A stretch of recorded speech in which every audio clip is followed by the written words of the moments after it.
Welcome to Movie Reviews for Parents. Grab your dragon saddles, polish those Viking helmets, because today we're taking flight with How to Train Your Dragon, 2025. But before you let your kids ride into this dragon rodeo, let's break it down. How intense is the action? What about the romance? Do the Vikings drink like frat boys on spring break? Let's find out.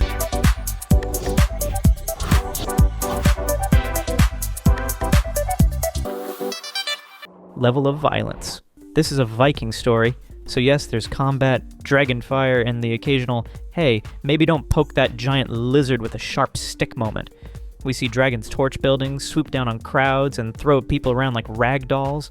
People hurl weapons, dragons fight each other in the sky and on the ground, and one poor dragon gets repeatedly jabbed in the eye. Ouch. Dragons are caged, chained, and menaced with blades, and in one scene, a giant dragon eats smaller ones. That sounds harsh, but here's the thing. It's all kept bloodless, stylized, and closer to fantasy spectacle than trauma fuel. Think, exciting and dramatic, but not nightmare-inducing. And at its core, the movie's message is all about not fighting. Hiccup refuses to harm dragons, choosing compassion over violence. So while the action is constant, the emotional takeaway leans toward empathy and teamwork, not stab first, ask later. Adult content, nothing steamy here. Relationships are sweet, wholesome, and firmly PG. The closest we get to adult is a kiss between a teenage boy and girl, Hiccup and Astrid, plus some affectionate family moments. The story is much more about friendship, courage, and finding your place in the world than anything remotely suggestive. Parents, you're safe. No awkward cover the kids' eyes moments here. Profanity. Here's a shocker, none. Zero, nade. The script skips harsh words and instead loads up on humor, banter, and heart. Honestly, it's refreshing. You won't have to explain pirate insults or new vocabulary words on the ride home. Substance use. Yes, it's a Viking village. And yes, mugs are raised in celebration. But the feasting is lighthearted and never dwells on alcohol. No drunken antics, no glamorizing. It's more about community than consumption. No drugs either. At this point, we would like to ask if you found value in this video so far. Then please thumb up, subscribe, and tickle the notification bell. Your support is much appreciated. The plot. At a lean 2 hours and 5 minutes, this live-action remake revisits the island of Berk and the bond between an awkward Viking teen, Hiccup, and a wounded Night Fury dragon he names Toothless. What starts as a forbidden friendship becomes a journey that challenges Viking traditions and transforms an entire community's relationship with dragons. Along the way, expect daring aerial sequences, moments of heartbreak, and plenty of laughs courtesy of Hiccup's fellow misfit Vikings.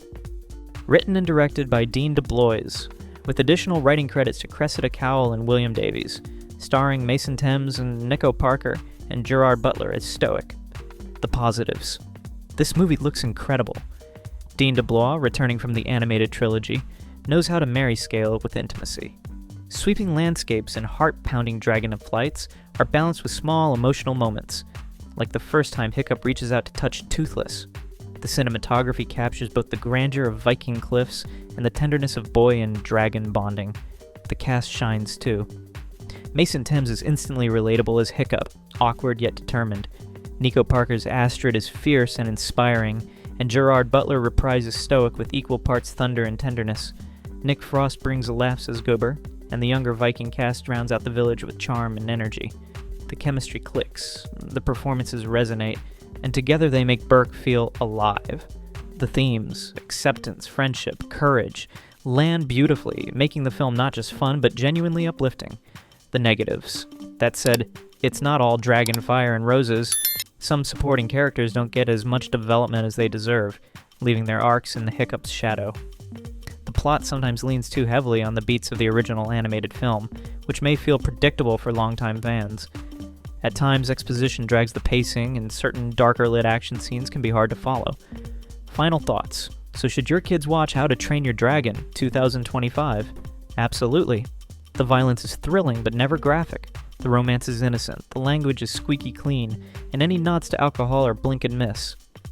At its heart, this is a story about empathy, courage, and learning to see the world differently. Perfect for kids, tweens, and honestly, anyone who's ever wanted a dragon a best friend. For younger kids, the battles might feel intense, and some scene involving dragons might scare them, but the positive messages outweigh the fireballs. For families, it's a fantastic pick for movie night, full of laughs, heart, and enough spectacle to keep adults entertained. Thanks for joining us on this heroic parenting journey.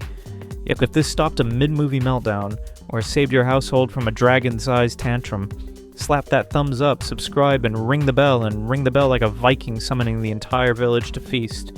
Until next time, may your dragon stay tamed, your snacks magically refill, and your parenting feats become the stuff of legend.